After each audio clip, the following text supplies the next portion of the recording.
जय हिंद। मैं Pappu sir PDF mind में आपका फिर से स्वागत करता हूँ। तो आज कक्षा 12वीं के चैप्टर नंबर 5 इतिहास का सेशन नंबर 5 चलेगा। तो चलिए देर न करते हुए हम आज क्लास को पहली क्लास को हम शुरू करते हैं। हम लोग यात्रियों के नज़रिए पढ़ रहे थे। यात्रियों के नज़रिए में हमने पढ़ा था, इब्न बतूता के बारे में पढ़ा था, अल बरूनी के बारे में पढ़ा था। हमने Al Biruni, Ibn Battuta, Francois Bernier के अनुसार भारत में महिलाओं की स्थिति में बहुत अच्छे से हमने जिक्र कर लिया था। जो हमारे चैनल पर नए हैं वो जाकर पीछे के वीडियो आप जाकर देख सकते हैं। बड़ा ही मज़ेदार क्लास था। तो देर न करते हुए आज की पहली हम क्लास शुरू करना चाहेंगे। तो हमको पढ़ना है, आज का जो टॉपिक है वह कहता है कि बर्नियर के अनुसार भारत में महिलाओं की स्थिति क्या थी। आपको बता दें कि हमने सती प्रथा के बारे में ही पढ़ा था। सती प्रथा क्या था, तो सती प्रथा, दास प्रथा, ये सब के बारे में हमने पढ़ लिया था। सती प्रथा था जब किसी महिला के पुरुष अगर हस्बैंड अगर मर जाता था तो उसको सती होना पड़ता था, आग में जलना पड़ता था, जिंदा जला दिया जाता था। और उसी में सती प्रथा में ही अगर मान लीजिए कि अगर वो राजा के अगर पत्नी है, अगर राजा अगर युद्ध में मर जाता है तो इसको तो 100% सती होना पड़ता था, ये चाहे या न चाहे। इसको जबरदस्ती, राजा अगर मर जाता था तो राजा की पत्नी को जबरदस्ती भी सती होना पड़ता था। दास प्रथा में क्या था कि दास प्रथा में लड़का और लड़की, लड़का और लड़की को बाजारों में बेचा जाता था। बाजारों में इसका दाम लगाया जाता था, जैसे जानवर जैसे बिकते हैं उसी प्रकार से दाम लगाया जाता था। मेला में दासों दासियों को बेचा जाता था। दासों दासियों को राजा अपने महल में कई कामों के लिए रखता था। जैसे दासियों को रखता था, दासियों को रखता था संगीत के लिए, संगीत गायन के लिए रखता था, अमीरों पर नज़र रखने के लिए रखता था, अमीरों पर नज़र। तो ये सारी बातें हमें पीछे वाले वीडियो में हमने कवर कर लिया है। जो हमारे चैनल से नए जुड़े हैं वो जाकर वो वीडियो को देख सकते हैं। बड़ा ही खास, बड़ा ही इम्पोर्टेंट वो वीडियो था, तो आप देख सकते हैं। बड़ा ही इंजॉय आएगा पढ़ने में आपको। तो आज की क्लास हम शुरू करते हैं। कहता है कि बर्नियर के अनुसार भारत में महिलाओं की स्थिति क्या थी। भारत में, कहने का मतलब भारत में जितनी भी सारे यात्रीगण आए, विदेशी यात्री आए, उनके अनुसार भारत में महिलाओं की अलग अलग स्थिति था। सबके देखने का नजरिया अलग था। सभी यात्रियों ने भारत के बारे में अलग अलग चीजें बताई है। तो हम थोड़ा सा इसको हम जूम करते हैं। हमें लगता है कि आप लोग के नजर नहीं आएगा, तो थोड़ा सा इसको हम जूम कर लेता हूँ।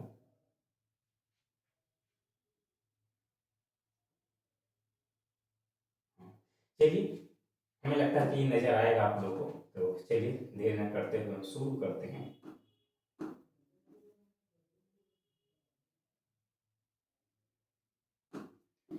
कहता कि बर्नियर सहित प्रायः सभी यात्रियों ने भारत में महिलाओं की स्थिति पर विशेष ध्यान दिया। कहने का मतलब कि बर्नियर के अनुसार, बर्नियर के अलावा जितना भी भारत में यात्री आए, उस सभी ने यहाँ के खास तौर पर, विशेष तौर पर यहाँ की महिलाओं के बारे में चर्चा अवश्य किया कि यहाँ महिलाओं की स्थिति क्या थी।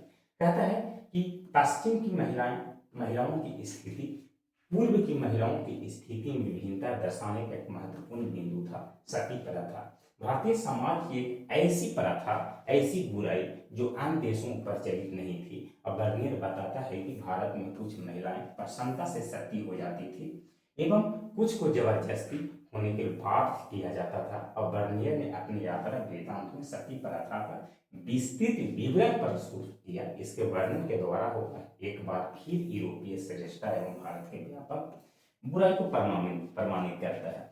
सिंपल सी बात कहता है कि बर्नियर कहता है कि जब हम भारत में यात्रा कर रहे थे, जब भारत में हम गए थे, तो वहां महिलाओं की स्थिति गजब था। सीधा सीधी बर्नियर कहता है कि जो पश्चिम भारत की महिलाएं, दक्षिण भारत के, पूर्व भारत की महिलाएं जो थी, उनका स्थिति एकदम दयनीय था। खास करके भारत में पश्चिमी भारत के, पश्चिमी भारत की जब यात्रा बर्नियर कर रहा था तो वहां की महिलाओं को देखा कि जिस महिला के हस्बैंड मर जाता था उस महिलाओं को सती होना पड़ता था और जिंदे आग में पति के ही चिता पर जला दिया जाता था। अब या तो जो महिला अपना मन से सती हो जाती थी वो तो अच्छा है, और जो महिला अपने मन से सती आग में प्रवेश नहीं करती थी उसको जबरदस्ती प्रवेश करवाया जाता था। ये था पश्चिम भारत में महिलाओं की कुछ स्थितियां, जिस पर बर्नियर ने अपनी यात्रा वृत्तांत में इसको वर्णन करता है। बर्नियर ने बताता है कि जो भारत में महिलाओं को लेकर जो स्थितियां थी, महिलाओं को लेकर जो बुराइयां जो समाज में फैली हुई थी, भारत में फैली हुई थी, वो यूरोपीय देशों में देखने को नहीं मिलता है। बर्नियर फ्रांसॉis बर्नियर एक ऐसा व्यक्ति था, एक ऐसा यात्री था जो भारत में कोई भी छोटी से छोटी या बड़ी से बड़ी चीज पर नजर इसको पड़ता था, वो इसकी तुलना यूरोप से करता था, और खास तौर पर फ्रांस से करता था, क्योंकि फ्रांस का रहने वाला था। तो वही कहता है, बर्नियर कहता है कि जो जिसका महिलाओं के हस्बैंड मर जाते थे उनको सती होने के लिए बाध्य किया जाता था, वैसी महिलाओं को जो महिला अपनी स्वेच्छा पूर्वक सती नहीं होना चाहती थी। ये फ्रांसवा बर्नियर है, कहता है, और कहता है कि भारत में एक बार फिर यूरोपीय श्रेष्ठ एवं भारत में व्यापक बुराई को प्रमाणित करता है, यानी कि यूरोप को श्रेष्ठ बताता है, यूरोप को श्रेष्ठ बताता है, और भारत को कहता है कि बुराई है, ये बुराई की प्रमाणित करता है। ये महिलाओं के साथ जो स्थिति ऐसी हो रही है वो हमारे यूरोप में ऐसा देखने को नहीं मिलता है। ये था फ्रांसॉis बर्नियर के अनुसार भारत में महिलाओं की स्थिति, कि जिस महिला के हस्बैंड अगर मर जाता था उसको सती होना पड़ता था। जिस महिला का हस्बैंड मर गया उसको सती होना पड़ता था, और सती जो महिला अपना मन से अपनी स्वेच्छा पूर्वक सती हो जाती थी वो तो सही है, और जो नहीं होती थी उसको जबरदस्ती बाध्य किया जाता था, यानी कि जबरदस्ती उसको सती होना पड़ता था। चलिए, ये था फ्रांसॉis बर्नियर के अनुसार महिलाओं की स्थिति।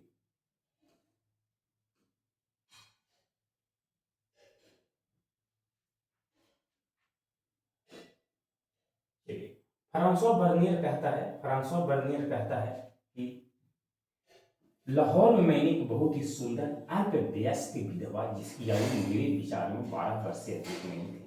फ्रांसॉis बर्नियर कहता है कि जब हम भारत की यात्रा कर रहे थे तो लाहौर गए थे। ये लाहौर अभी वर्तमान में पाकिस्तान के एक शहर है, पाकिस्तान की एक शहर है, अभी वर्तमान में, पहले भारत का हिस्सा हुआ करता था।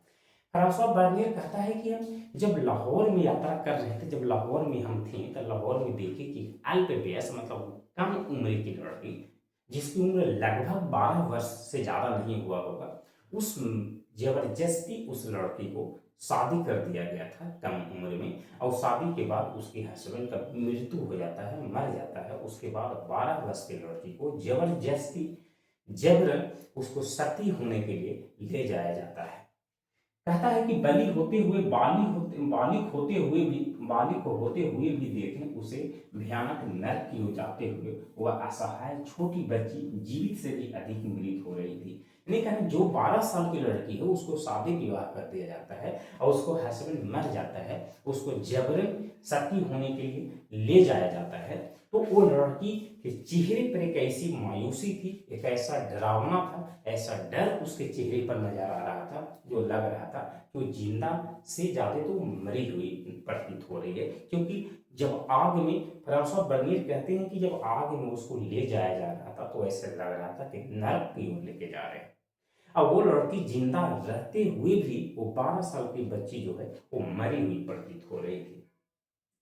उसके मस्तिष्क की व्यथा का वर्णन नहीं किया जा सकता, जो उसका सोच था, उसको दिमाग में क्या क्या बातें चल रही होगी। अगर आप ये सोचिए कि अगर आपको एक नियम कानून के तहत आपको सजा दे दी जाए, फांसी पर ले जाया जाए, आग में जलाने के लिए जिंदा ले जाया जाए, तो आप क्या सोचिएगा।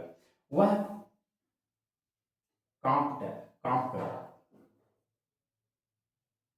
वह बुरी तरह से रो रही थी, और वो महिला, वो लड़की, 12 साल की बच्ची जो थी रो रही थी, लेकिन 3 या 4 ब्राह्मण, एक बूढ़ी औरत जिसने उसे अपनी आस्तीन के नीचे दबाया हुआ था। 12 साल की बच्ची को जब ले जाया जा रहा था तो उसके आगे पीछे 4 ब्राह्मण था। एक बूढ़ी औरत जो थी वो, जो उसकी अपनी आस्तीन में, उसको अपनी गोद में छुपा कर ले जा रही थी, अपने उसको छुपा कर जब ले जा रही थी, इस सहायता से उसे अनिश्चित पीड़िता को जबरन घटक स्थल घटना स्थल की ओर ले गए। उसे लड़की लकड़ियों पर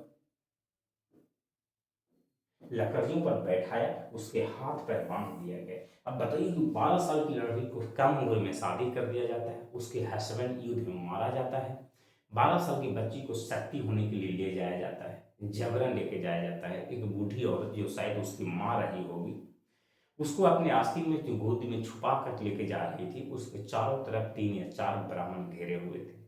और जब उस चिता पर ले जाया गया, लकड़ी की आग की चिता पर जब बैठाया गया, तो उसको हाथ और पैर बांध दिया गया क्योंकि वो भाग न सके। बताइए क्या व्यथा रही होगी सती प्रथा के समय भारत में, क्या व्यथा रही होगी, क्या लोगों को सोच रहा होगा कि जिसके हस्बैंड मर गया उसको हाथ पैर बांध करके जबरदस्ती उसी चिता पर जला दो। तो ये लाहौर में देखने को मिला था, एक फ्रांसवा बर्नियर ने देखा था। बर्नियर के अनुसार भारत में सती प्रथा का कुछ उल्लेख ऐसे किया है कि सती प्रथा में नियम कानून कुछ ऐसे था। यह था फ्रांसवा बर्नियर के अनुसार। लाहौर में जिसकी अल्पसंख्यक सुंदर विधवा, सुंदर लड़की 12 साल की, जिसको कम उम्र में शादी कर दिया जाता है, हस्बैंड मर जाता है, उसको जबरन ले जाया जाता है सती के लिए। ये था भारत में सती प्रथा। बताइए कि सती प्रथा, हम एज ए टीचर मुझे लगता है कि भारत आजाद तो हुआ, लेकिन हमें लगता है कि आजादी लेने से पहले सती प्रथा को समाप्त करना चाहिए था। सती प्रथा को समाप्त करना चाहिए था कि गुलाम तो रह सकता है व्यक्ति, गुलाम में जीवन तो बिता लेगा, लेकिन जो सती प्रथा है ये बहुत बुराई है। तो आजादी से पहले सती प्रथा को समाप्त करना चाहिए था। चलिए आगे चलते हैं। अब हिंदू क्या है, हिंदू धर्म के बारे में देख लेते हैं, थोड़ा सा इसको आप लोग देखिए।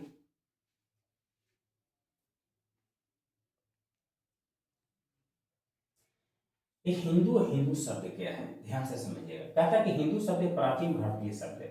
हिंदू जो है प्राचीन भारतीय शब्द है। हम कहें तो देखिए ये भारत है, और भारत और पाकिस्तान के बॉर्डर पर एक सीमा, एक नदी बहती है, उसी नदी का नाम है सिंधु नदी। सिंधु नदी, क्या नाम है, सिंधु नदी, सिंधु नदी। तो ये सिंधु नदी है, सिंधु नदी के इस पार वाले व्यक्ति को सिंध कहा जाता है। देखिए सिंधु शब्द प्राचीन भारतीय शब्द है, जिसका प्रयोग सिंधु नदी के पूर्व क्षेत्र के लिए होता था। यह सिंधु नदी है, यह सिंधु नदी, और सिंधु नदी के पूरब इधर है, तो सिंधु नदी के पूरब की दिशा की ओर वाले व्यक्ति के लिए सिंध शब्द का, हिंद शब्द का प्रयोग किया जाता था, और अरब के लोगों ने इसे हिंदू शब्द को जारी रखा और इस क्षेत्र को अल हिंद और यहाँ के निवासियों को हिंदी कहा। कहने का मतलब कि आप अरब इधर है, अरब इस ओर है। आप अरब से जाइएगा पाकिस्तान, अफगानिस्तान, इराक होते हुए भारत में प्रवेश कीजिएगा। भारत प्रवेश करने से पहले एक सिंधु नदी है। सिंधु नदी के इस ओर, सिंधु नदी के पूरब क्षेत्र वाले इस ओर के व्यक्तियों को सिंध कहा गया। क्या कहा गया, सिंध कहा गया। तो कहने का मतलब कि इधर वाले व्यक्ति को हिंदू कहा गया। सिंध, हिंदू शब्द आया है सिंधु नदी से। हिंदू जो शब्द है वो सिंधु नदी से आया है। देखिए लोग, अरब के लोगों ने इसे हिंदू शब्द को जारी रखा और इस क्षेत्र को अल हिंद कहा, यानी कि ये वाला जो सिंधु क्षेत्र है इसको अल हिंद कहा। सिंधु नदी के किनारे वाले सारा क्षेत्र को, सिंधु नदी के क्षेत्रों को क्या कहा, इसको कहा अल हिंद कहा। क्षेत्र को क्या कहा, अल हिंद, और यहाँ के निवासियों को हिंदी कहा। क्या कहा, हिंदी कहा। देखिए ये पूरा हिंदी सिंधु का क्षेत्र है, तो सिंधु के क्षेत्र को अल हिंद कहा। इसको क्या कहा, अल हिंद कहा, अल हिंद कहा। और इधर वाले क्षेत्र को पूरब दिशाएं को इसको हिंदी कहा। क्या कहा, हिंदी कहा। यानी साफ साफ शब्दों में हम बताएं तो हिंदू शब्द जो है, हिंदू जो धर्म जहां से आया, हिंदू धर्म सिंधु नदी से आया है। सिंधु नदी के आसपास वाले क्षेत्रों को, आसपास वाले क्षेत्रों को अल हिंद कहा गया। क्या कहा गया, सिंधु। सिंधु को इंग्लिश में इंडस कहते हैं। क्या कहते हैं, सिंधु को इंडस कहते हैं। कहाँ लिख रहे, यहाँ लिख, इंडस। इंडस के मतलब सिंधु होता है। क्या होगा, सिंधु होगा। यानी कि कहने का मतलब क्या हुआ कि सिंधु नदी के किनारे वाले क्षेत्र को आर्य हिंद कहा गया और सिंधु नदी के पूरब की ओर वाले क्षेत्र, पूरब में जो लोग निवास करते थे उसको हिंदी कहा गया और हिंदी शब्द से ही उसको एक हिंदू भी निकला। कालांतर में तुर्कों ने सिंधु से पूर्व रहने वाले लोगों को हिंदू और उनके निवास स्थान को हिंदुस्तान तथा उनकी भाषा को हिंदी भी कहा। अब सीधा सी बात, सिंधु नदी के किनारे बसने वाले क्षेत्रों को हिंदू कहा। क्या कहा? हिंदू, क्योंकि कहां से निकला? सिंधु नदी से निकला। तो सिंधु नदी के क्षेत्र में रहने वाले लोगों को हिंदू कहा, हिंदू कहा और उनके निवास स्थान को, जैसे ये सिंधु है तो सिंधु नदी के ये वाला क्षेत्र को क्या कहा? इसको हिंदू कहा। क्या कहा? हिंदू कहा। और ये वाले क्षेत्र को, इस क्षेत्र को हिंदू, इस क्षेत्र को हिंद कहा। यहाँ पर रहने वाले लोगों को हिंदू कहा। सिंधु नदी के किनारे वाले क्षेत्र को हिंद कहा, सिंधु नदी के किनारे वाले क्षेत्र को हिंद कहा और जो व्यक्ति वहां रह रहा है उसको हिंदू कहा। समझ में आया? तो हिंदू धर्म यहां से आया है, हिंदू धर्म यहां से आया है। हम फिर से रिपीट कर रहे हैं कि सिंधु नदी के किनारे वाले क्षेत्र को हिंद कहा गया और उस स्थान पर रहने वाले लोगों को हिंदू कहा गया। एक का बताया गया, एक कालांतर में कहा गया और उसकी जो भाषा है वो हिंदी भी है, जो बाद में यही हिंदी हो गया। चलिए, ये था हिंदू शब्द। हिंदू शब्द प्राचीन भारत का है। हिंदू शब्द प्राचीन भारतीय शब्द है जिसका प्रयोग सिंधु नदी के पूर्व क्षेत्र के लिए किया गया। सिंधु नदी के पूर्व क्षेत्र के लिए किया गया था। सिंधु नदी है, अरब के लोगों ने इसे हिंदू शब्द जारी रखा। इस क्षेत्र को आर्य हिंद और यहाँ के लोगों को हिंदी कहा। यहाँ के लोगों को क्या कहा? हिंदी। प्राचीन शब्द है। कालांतर में तुर्कों ने सिंधु से पूर्व रहने वाले लोगों,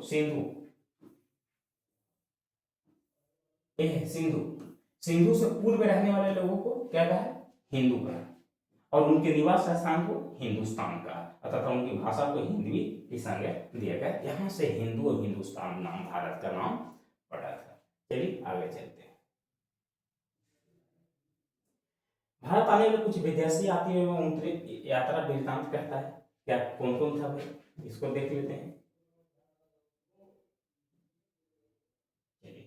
ये कहता है कि भारत में विदेशी यात्री के आने का सिलसिला बहुत ही पहले से है, लेकिन हम लोग यहाँ पर चीनी बौद्ध यात्री से शुरू करेंगे। यानी कहने का मतलब क्या है कि भारत में विदेशी यात्री आने का सिलसिला बहुत पहले से था। ऐसा नहीं किया जो नया नहीं था, बहुत पहले से। लेकिन हम जो शुरू करने वाले हैं कहाँ से करेंगे? पढ़ने वाले कहाँ से? चीनी यात्री से। बौद्ध, चीनी बौद्ध यात्री भारत आए। इनमें फाहियान, हेनसांग एवं इत्सिंग का नाम प्रमुखता से लिया जाता है। इनमें से हेनसांग को तो यात्रियों का राजकुमार कहा जाता है। हेनसांग को, इसको हेनसांग को भारत के यात्रियों का राजकुमार कहा जाता है क्योंकि बहुत फेमस व्यक्ति था। जब आया कुछ ना कुछ यहाँ से देकर ही गया, बहुत सारा जानकारियां इकट्ठा कर देगा, बहुत ज्यादा भ्रमण करता था। बहुत ज्यादा भ्रमण करने के बाद इसको यात्रियों का राजकुमार कहा गया। तो हेनसांग और फाहियान, कौन कौन था? चीनी यात्री फाहियान और हेनसांग। फाहियान और हेनसांग जो था वो दोनों चीनी यात्री था। तो चीनी बौद्ध यात्री भारत आता है। इनमें फाहियान, हेनसांग एवं इत्सिंग का नाम प्रमुखता से लिया जाता है। हेनसांग को यात्रियों का राजकुमार कहा जाता है। ऑब्जेक्टिव क्वेश्चन पूछता है कि यात्रियों का राजकुमार किसे कहा जाता है? हेनसांग को। किसको? हेनसांग को। यूरोप में इटली के वेनिस नगर के यात्री मार्को पोलो को यात्रियों का सरताज कहा जाता है। यात्रियों का सरताज कहा जाता है। ये आपके लिए बड़ा इंपॉर्टेंट है, इसको आप लोग याद ही कर लीजिएगा तो बेटर रहेगा। कह रहा है कि इटली के वेनिस नगर, इटली के कहा? वेनिस। इटली के रहने वाला व्यक्ति जो था उसको नाम था मार्को पोलो। इटली से कौन भारत आया था विदेशी यात्री? Marco Polo. याद रखिए कि मार्को पोलो कहाँ के निवासी था? तो इटली के कहाँ के? वेनिस के। यात्रियों का सरताज कहा जाता है। अब ये भी कि यात्रियों का सरताज किसे कहा जाता है? तो यात्रियों का सरताज जो है इटली के वेनिस नगर के रहने वाला विदेशी यात्री जिसको नाम है मार्को पोलो।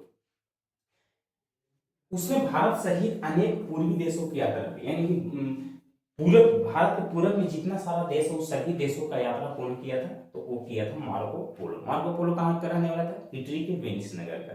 इतना ज्यादा वो यात्रा करता था, लगभग सभी देशों को, दुनिया के सभी भ्रमण किया, इसलिए उसको यात्रियों का सरताज कहा जाता था कि यात्रियों का ताज है, यात्रियों का तुम ही नाज है, क्योंकि बहुत ज्यादा ही भ्रमण करता था।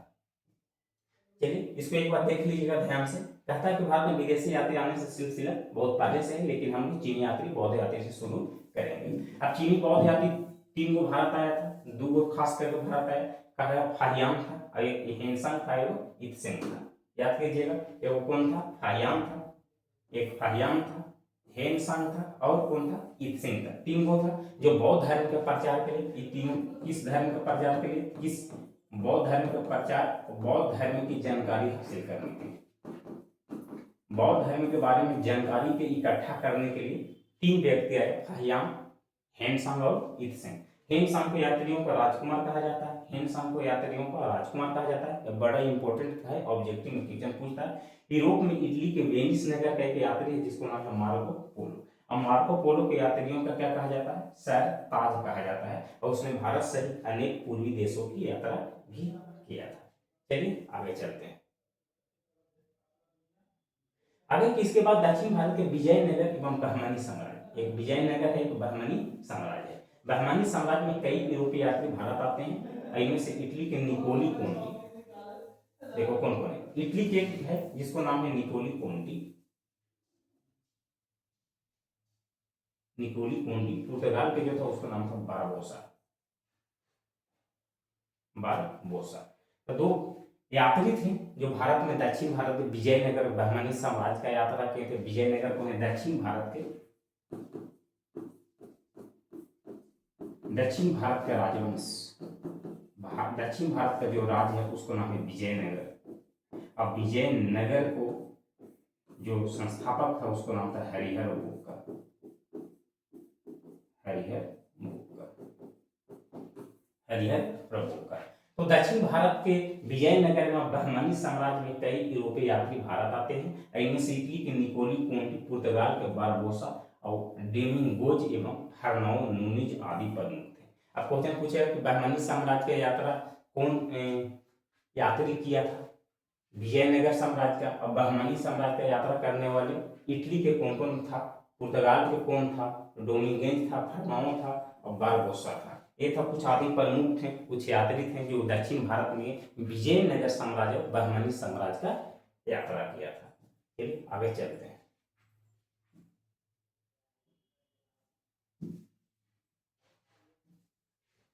चलिए कहता है कि सबसे अधिक यूरोपीय यात्री जो है, सबसे क्या? सबसे अधिक यूरोपीय यात्री जहांगीर के काल में आया था।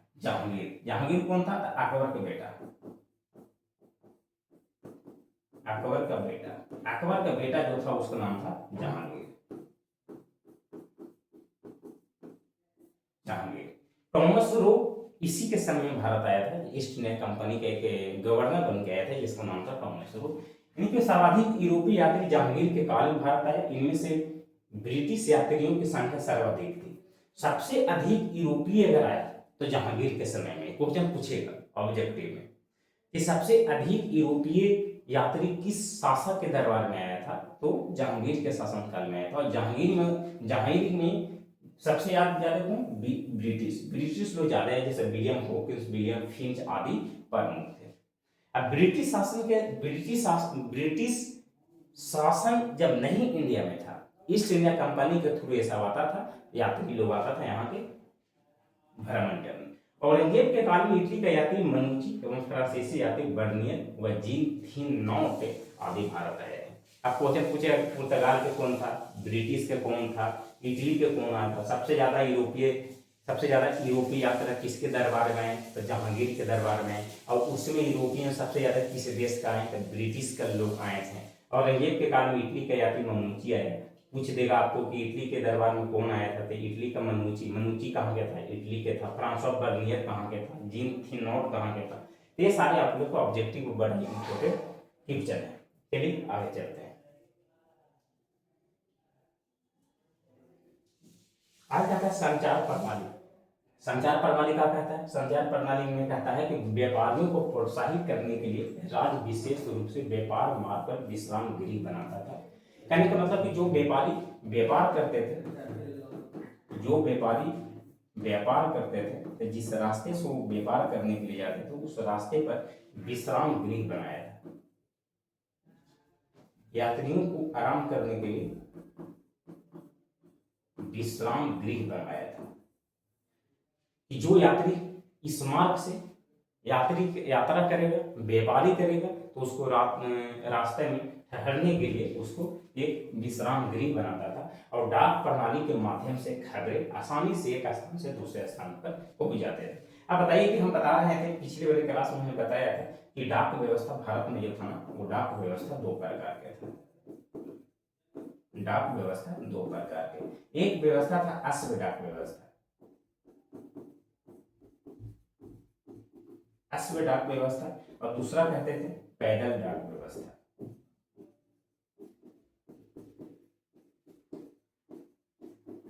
पैदल डाक व्यवस्था। अश्व डाक व्यवस्था में क्या बताए थे? अश्व डाक व्यवस्था में हम बताए थे कि प्रत्येक एक मील पर एक सरकारी घोड़ा होता था। एक मील पर, एक मील के बराबर क्या? एक मील के बराबर होता है 1.6 किलोमीटर, यानी कि लगभग 1600 मीटर के आसपास होता है। अश्व डाक व्यवस्था में क्या था कि हर एक मील पर एक सरकारी घोड़ा होता था। कहने का मतलब क्या होता था कि एक व्यक्ति सरकारी घोड़ा पर यहां से बैठा, एक मील की दूरी पर गया तो दूसरा सरकारी घोड़ा वहां खड़ा है। इस घोड़े पर से व्यक्ति उतर करके, और इधर से भी घोड़ा आता था, इधर से भी संदेश लेके एक व्यक्ति आता था और इधर से भी एक व्यक्ति संदेश लेकर जाता था, और दोनों घोड़े पर सवार जो व्यक्ति होता था वो अपना एक्सचेंज करता था, अपने जो खबरें हैं वो एक्सचेंज करता था और आगे बढ़ जाता था। पैदल डाक व्यवस्था में क्या था कि हर एक मील पर 3 व्यक्ति होते थे। कितने व्यक्ति? 3 व्यक्ति हर एक। कहा जाता था कि डाक व्यवस्था से पैदल डाक व्यवस्था ज्यादा फास्ट था, ज्यादा काम करता था, क्योंकि ये पैदल में क्या था कि हर एक मील पर 3 व्यक्ति, हर एक मील पर कितना व्यक्ति? 3 व्यक्ति होते थे। 3 व्यक्ति, हर एक मील पर 3 व्यक्ति तैनात होते थे और सभी एक दूसरे को खबर जो है वो एक्सचेंज करता था।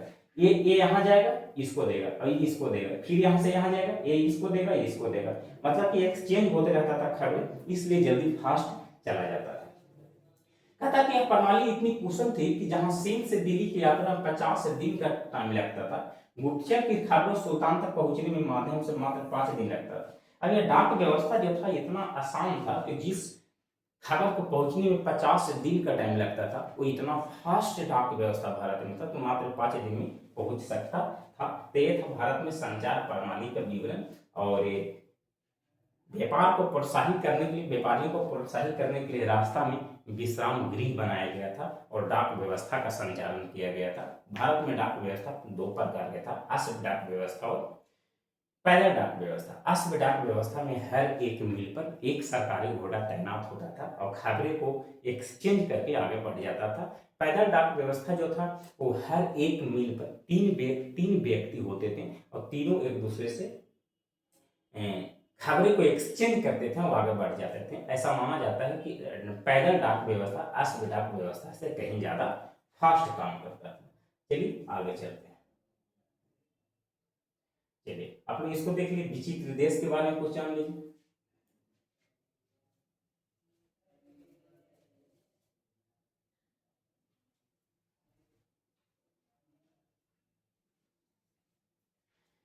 चलिए विचित्र देश में क्या है? विचित्र देश, अब कुछ भारत में कुछ यात्री ऐसे हैं जो भारत के कुछ शहरों को विचित्र बताया। अब कौन सा ऐसा शहर है, कौन सा ऐसा राज्य जिसको विचित्र कहा, जो सोचा भी नहीं था। मतलब कि भारत में कुछ ऐसे शहर, ऐसे राज्य जिसको विदेशी यात्री आए तो देखने के बाद अचंभित हो गए कि ऐसा कैसा हो सकता है, तो उसको विचित्र देश भी कहा। कहता है कि 1440 के दशक में, 1440 के दशक में अब्दुल रज्जाक ने आया था। अब अब्दुल रज्जाक द्वारा लिखा गया यात्रा वृत्तांत के अनुसार अब्दुल रज्जाक ने केरल के कालीकट बंदरगाह पर उन्होंने जो कुछ भी देखा और उनकी प्रशंसा की। यहाँ ऐसे लोग बसे हुए थे जिसकी वह कल्पना नहीं कर सकता था। इन लोगों को उसने एक विचित्र देश के संज्ञा दिया।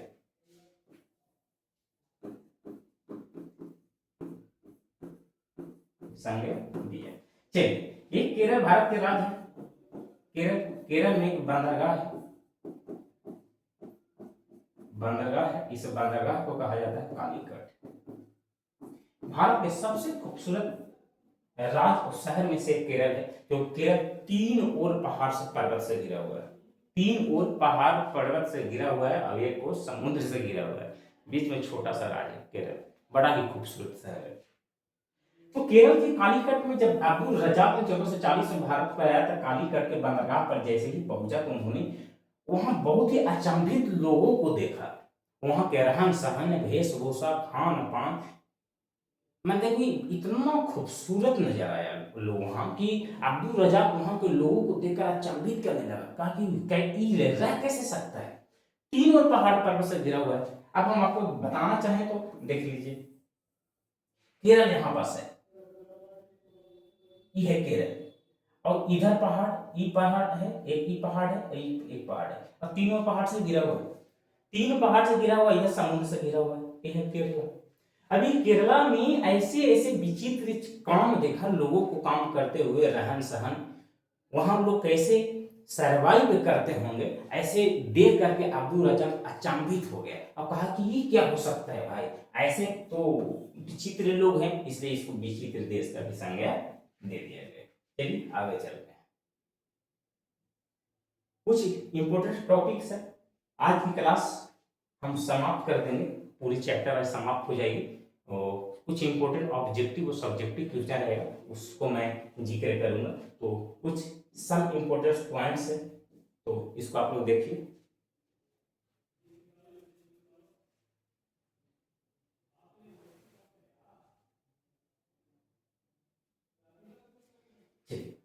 कहता है कि अल-बरूनी ने 1024 से 1030 ईस्वी के बीच भारत की यात्रा किया, टोटल 6 साल। कितने साल? 6 साल तक। अल-बरूनी कहाँ अल-बरूनी था?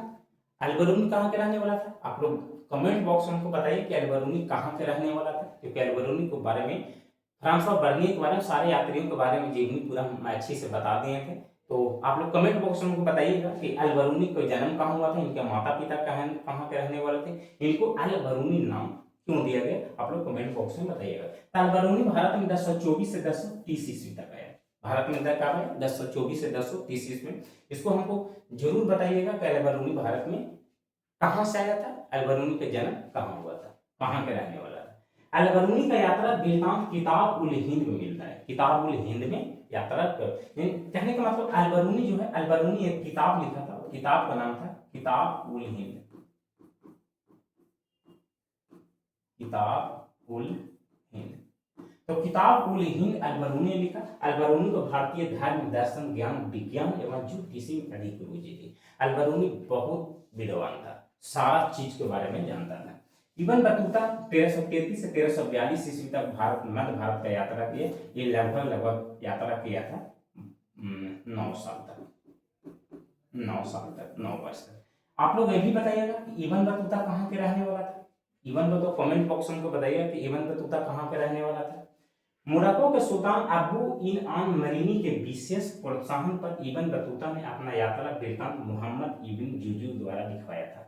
सीधा सीधी बात, जब इबन बतूता भारत की यात्रा किया तो भारत का पूरा भ्रमण किया, भारत के बारे में जाना, यहाँ के राजा के बारे में जाना, यहाँ के प्रजा के बारे में जाना, यहाँ महिलाओं की स्थिति के बारे में जाना, यहाँ के समाज धर्म के बारे में जाना।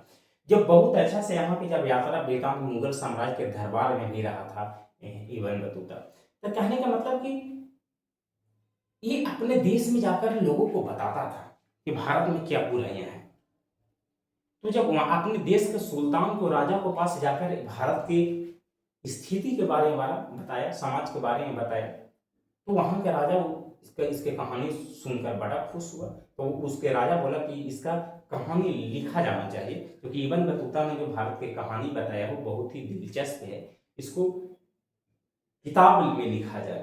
तो एक लेखक था इबन जुजू, मोहम्मद इबन जुजू, उसके द्वारा लिखवाया गया था। इबन बतूता ने कहानी का वृत्तांत किया, कहानी सुनाया, और लिखने का काम कौन किया? मोहम्मद इबन जुजे।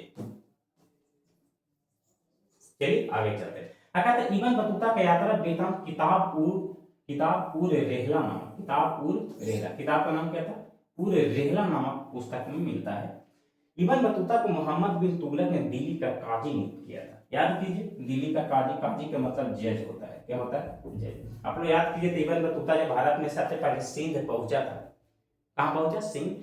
तो भारत में सबसे पहले जब सिंध पहुंचा था, सिंध के बाद दिल्ली दरबार में आया, और दिल्ली दरबार में जो जिस राजवंश का शासन चल रहा था उसको, उस राजवंश था तुगलक वंश। कौन वंश, तुगलक वंश,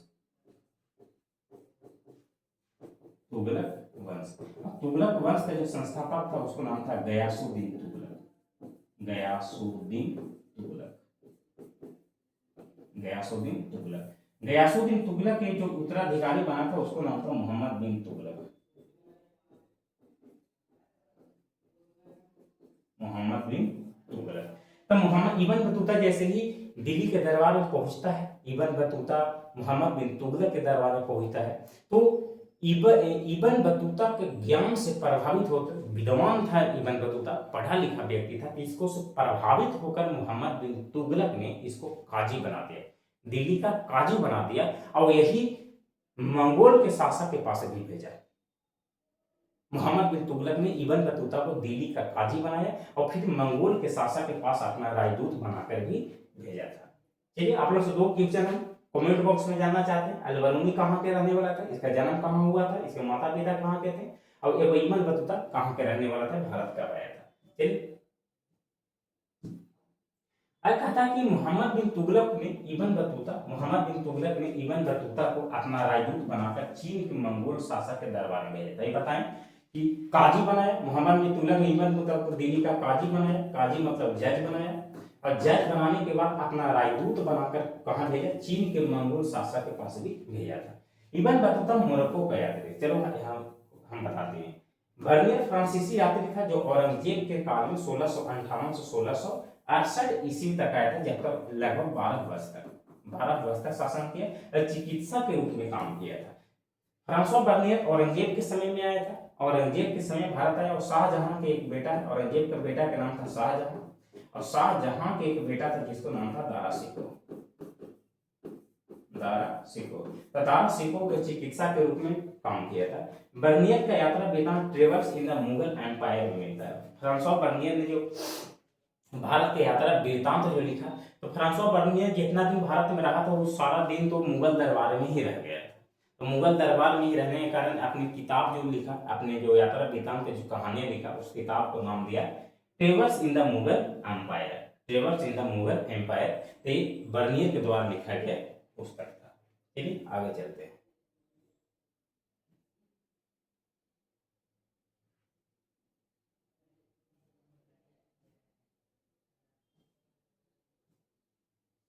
चलिए, आज की क्लास हम यहीं पर समाप्त करते हैं। आपका स्लाइड समाप्त हो गई है, तो आज की क्लास ही नहीं, आज की पूरी चैप्टर हम समाप्त हो गए हैं, चैप्टर ही समाप्त हो गया है, तो हम कह सकते हैं कि द एंड है,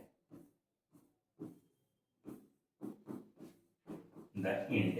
पूरी चैप्टर समाप्त हो गया है, तो पूरी चैप्टर को समाप्त होने की खुशी में हम क्लास को यहीं पर समाप्त करते हैं। कल की जो क्लास है वो कल कुछ सब्जेक्टिव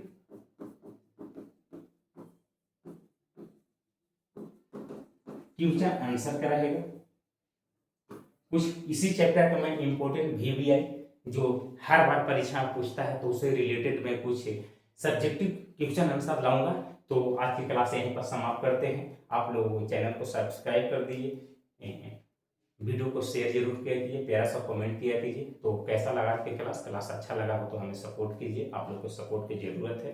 मैं आप लोग के लिए बहुत मेहनत करता हूँ। तो चलिए, आज की क्लास हम यहीं पर समाप्त करते हैं। तब तक के लिए हंसते रहिए, खेलते रहिए, मुस्कुराते रहिए और देखते रहिए PDF mind YouTube channel Pappu sir के साथ। तब तक के लिए धन्यवाद। कल फिर आप लोग से इसी टाइम पर रूबरू होऊंगा, आप लोग से मिलूंगा। तो चलिए, फिर कल मिलते हैं।